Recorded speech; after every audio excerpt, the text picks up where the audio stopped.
Here are the things that really loving parents, really caring parents do for their anxious kids that actually make the anxiety worse.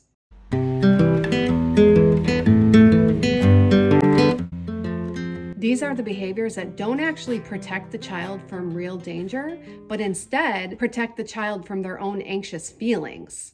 So they give the child the impression that their feelings are meaningful and indications of potential danger and inadvertently substantiate their anxiety. Number 1, reassuring. Bobby's not mad at you. You guys have been friends forever. Oh, you'll do great on the test. Do you know how safe airplanes are?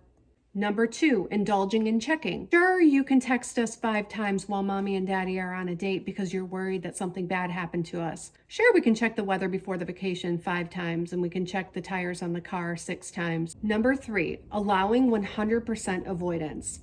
No, Jimmy, you don't have to go to school at all today. I'll email the teacher and make sure you don't have to give that speech.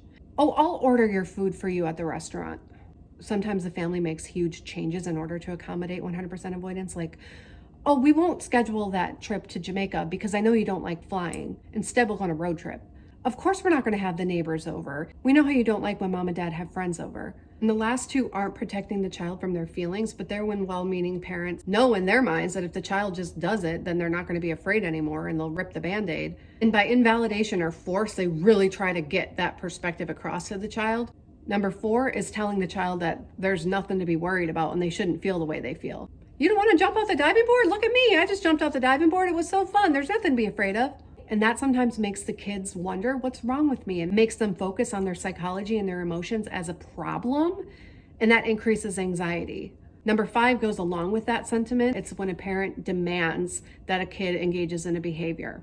Sometimes it works, but the kid's in a double bind, upset the parent or jump off the diving board or give the speech. And that majorly increases anxiety. So what are parents supposed to do instead?